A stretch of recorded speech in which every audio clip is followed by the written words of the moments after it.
Hello everyone, welcome to मिहास wonderful garden. Friends, आज का मेरा पौधा है गुलाब का पौधा। फरवरी मार्च का जो महीना होता है गुलाब के लिए बहुत ही ख़ास होता है।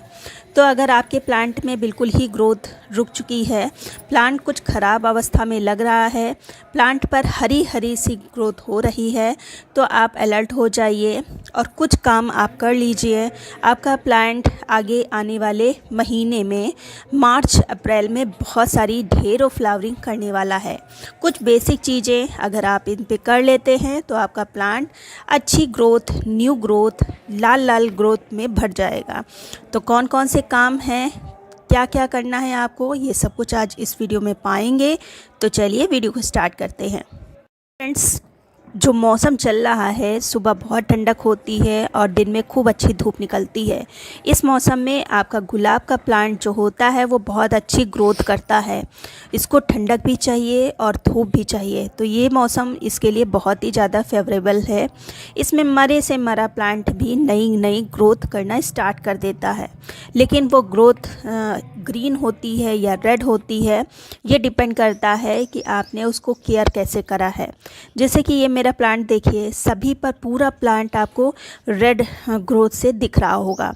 तो इसमें जो ग्रोथ हो रही है वो ब्लाइंड नहीं है, वो सब मतलब कलियां लिए हुए है। अगर आपकी प्लांट पर हरी ग्रोथ हो रही है तो इसका मतलब है कि उस प्लांट की जो रूट है वो अच्छे से ग्रोथ नहीं कर पा रही है। रूट ना ग्रोथ करने के कई कारण होते हैं, उसमें सबसे पहला मुख्य कारण होता है मिट्टी, जिस सॉइल में आपने लगा रखा है। अगर वो मिट्टी अच्छी नहीं होगी, भुरभुरी नहीं होगी, तो उसकी रूट अच्छे से ग्रोथ नहीं कर पाएगी। तो पहले तो आप देखिए, आप अपनी मिट्टी को चेक करिए कि अच्छी भुरभुरी है कि नहीं है। अगर नहीं है तो आप इस मौसम में रिपोर्ट कर सकते हैं, एक अच्छी मिट्टी के साथ में रिपोर्ट कर दीजिए। अगर मिट्टी अच्छी है तो फिर आप उसकी रूट को ग्रोथ करने के लिए सबसे पहले अपना फोकस प्लांट की रूट कैसे बढ़ सके, कैसे ग्रोथ कर सके, उस पर करिए। इसके लिए आप माइक्रोराइज़ा का प्रयोग कर सकते हैं, ह्यूमिक एसिड का प्रयोग कर सकते हैं। ये सब चीज़ें ऐसी हैं जो रूट को ग्रोथ करने के लिए मदद करती हैं। एक बार जब रूट अपनी ग्रोथ करने लगती है, फाइबर रूट्स वाइट वाइट सी निकलने लगती हैं, तो ऊपर आपको उसको शाइन दिखने लगता है, नए नए फुटाव आने लगते हैं, और जो फुटाव आते हैं वो रेड कलर के होते हैं। तो ये काम आप कर लीजिए। सबसे पहले अपना फोकस रूट पर दीजिए, फिर जब नए नए फुटाव आने लगे तब आप फर्टिलाइज़र की तरफ बढ़िए। मेरे कुछ प्लांट्स पर बिल्कुल ही ग्रोथ नहीं हो रही थी, तो मैंने उनको रिपोर्ट किया है, और मुश्किल से 15 दिन में आप ये प्लांट देखिए, इस पे तो पूरा प्लांट नई ग्रोथ से भरा ही है। पुरानी जितनी पत्तियां थी वो सब झड़ चुकी हैं, नई बिल्कुल ग्रोथ, आपको फ्रेश ग्रोथ दिख रही होगी। इस प्लांट की जो ग्रोथ है वो थोड़ी सी स्लो है, तो पूरा प्लांट न्यू ग्रोथ से भरा हुआ है। इसी के साथ साथ 2-3 प्लांट्स है और भी हैं मैंने जिनकी रिपोर्टिंग करी थी, और सभी पर नई नई ग्रोथ दिख रही है। तो सबसे पहला तो मेरा यही है कि अगर आपका प्लांट कोई ग्रोथ अच्छा नहीं कर रहा है तो आप उसको अच्छी मिट्टी के साथ में और छोटे पॉट में लगाइए। मैंने ये चीज़ देखा है कि जब मिट्टी में प्लांट लगाते हैं तो अगर उसको बहुत बड़ा पॉट दे देते हैं तब भी रूट नहीं काम करती है। तो सबसे पहले मिट्टी के पॉट में लगाइए और 8 इंच के पॉट से स्टार्ट करिए। देखिए, ये भी प्लांट मेरा अच्छे नहीं ग्रोथ कर रहा था, सभी पर नई नई फुटाव आने शुरू हो गए हैं। तो ये काम आप कर सकते हैं। अब अगर आपका प्लांट एक बार फ्लावरिंग कर चुका है और दोबारा उस पर फुटाव आने स्टार्ट हो गए हैं, तब आपको कौन सी फर्टिलाइज़र देनी है। तो ये प्लांट देखिए मेरा, इस पे बेसल्स भी निकल रही है। सबसे पहले तो आप बेसल्स और जो शकर्स में अंतर देख लीजिए। जो जहाँ से ग्राफ्टिंग पोर्शन है उसके ऊपर अगर निकल रहा है रेड कलर का, वो जहाँ तक रहता है बेसल होता है, और जो ग्राफ्टिंग पोर्शन से नीचे निकलता है वो शक्कर होता है। शक्कर और बेसल आप देख के ही पहचान जाएंगे। जो शक्कर होती है बहुत ही तेज़ी से ग्रोथ करती है, और अधिकतर 6 पत्ते उसमें, 7 पत्ते उसमें होते हैं, और जो बेसल होती है उसमें ग्रोथ थोड़ी सी स्लो होती है। तो जो शक्कर होती है उसको हटा दीजिए। अगर नहीं हटाएंगे तो फिर ऊपर के प्लांट की ग्रोथ रुक जाएगी। पॉइंट, अगर आपका प्लांट मिट्टी में लगा है और मिट्टी गीली बनी रहती है तो सबसे पहले तो आप उसकी गुड़ाई कर लीजिए। 1-2 इंच तक अच्छे से गुड़ाई कर लीजिए, मिट्टी ऊपर नीचे कर लीजिए और उसको थोड़ा मतलब मिट्टी को ड्राई होने दीजिए। अगर आपकी तरफ धूप नहीं निकल रही है तो ये काम करिए, धूप निकल रही तब तो मिट्टी आपकी ड्राई होगी ही। ड्राई मिट्टी में, जैसे कि आप मेरी मिट्टी में देख रहे हैं, तो इस मिट्टी में थोड़ा सा आप जो फर्टिलाइज़र होता है वो अप्लाई करिए, क्योंकि ये जो गुलाब का प्लांट है वो हैवी फीडर होता है। एक बार ये प्लांट फ्लावरिंग कर चुका है, इसमें वाइट कलर के बहुत ही सुंदर सुंदर से फ्लावर आते हैं। तो एक बार फ्लावरिंग कर चुका है, अब मैं इसको दूसरी बार के लिए तैयार कर रही हूँ। तो उसके लिए मैंने कर ली है गुड़ाई। और अगर मिट्टी आपकी गीली बनी रहती है तो सबसे पहले तो देखिए सूखने दीजिए, हल्का सा ड्राई होने दीजिए, फिर उसमें फंगीसाइड मिला पानी आप अप्लाई करिए।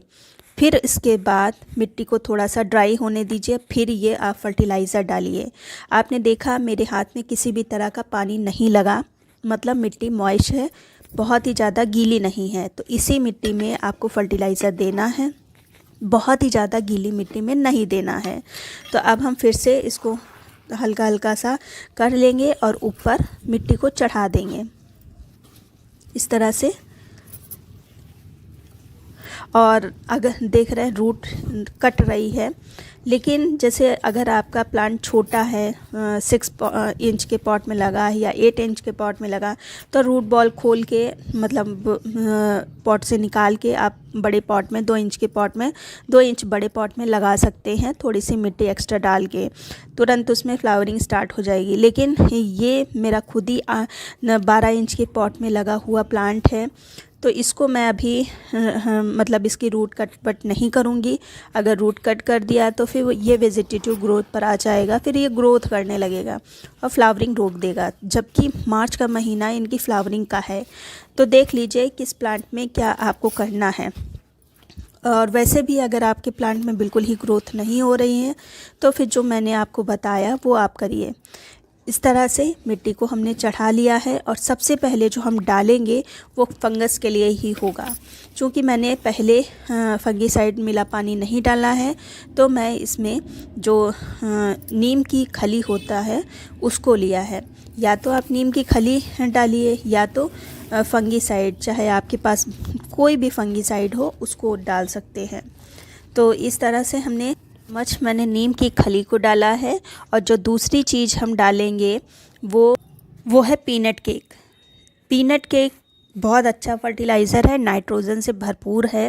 और सबसे ख़ास बात है कि इसको आप गर्मियों में भी डाल सकते हैं। जहाँ पर गर्मियों में मस्टर्ड केक थोड़ा अवॉइड किया जाता है क्योंकि वो गर्म होता है, आप पीनट केक लिक्विड फॉर्म में, सॉलिड फॉर्म में बेहिचक डाल सकते हैं। 1 चम्मच मैंने भर के डाला है। फिर जो तीसरी चीज़ हम डालेंगे, थोड़ा और मैंने इसको कर दिया है, जो तीसरी चीज़ हम डालेंगे वो है ये जो बोन मील होता है। वो बोन मील गुलाब के लिए बहुत ही ज़्यादा ज़रूरी है। और अगर आप सॉइल में प्लांट लगाते हैं तो बोन मील आपके पास होना चाहिए। एक बोन मील और एक DAP, इसके दोनों के बदौलत आप गुलाब पर अच्छे फ्लावर पा भी सकते हैं। तो मैंने 1 चम्मच भर के बोन मील डाला है। चौथी चीज़ है ये है माइक्रोन्यूट्रेंट। माइक्रोन्यूट्रेंट प्लांट के लिए बहुत ही ज़्यादा ज़रूरी है। माइक्रोन्यूट्रेंट मेरे पास एग्रोमिन का है, तो इसलिए मैं पानी में घोल के भी डालती हूँ। और अभी मैं ठोस फर्टिलाइज़र जो कि 1 महीने में 1 बार डालती हूँ, उसमें मिक्स करके भी डाला है मैंने। तो लेना बहुत ही कम है, मुश्किल से मैंने ये 5 ग्राम के करीब लिया होगा। 12 इंच के पॉट में 5 ग्राम के करीब लिया है, इसको लिया है। फिर जो नेक्स्ट हम लेंगे ये है मस्टर्ड केक। मस्टर्ड केक बहुत मतलब सस्ता भी है और अच्छा काम करने वाला भी है फर्टिलाइज़र। ये मस्टर्ड केक, पीनट केक, ये सब अगर आप गार्डनिंग करते हैं, आपके पास 5-6 पौधे भी हैं, तो ये आपके पास होना चाहिए।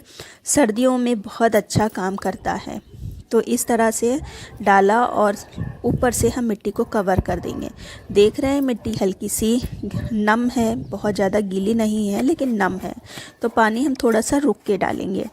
तो ये सब आप डालिए, आपका प्लांट मुश्किल से 5-6 दिन में इस मौसम में ग्रोथ पकड़ लेगा। लेकिन सबसे पहले आप देखिए आपके प्लांट की कंडीशन क्या है।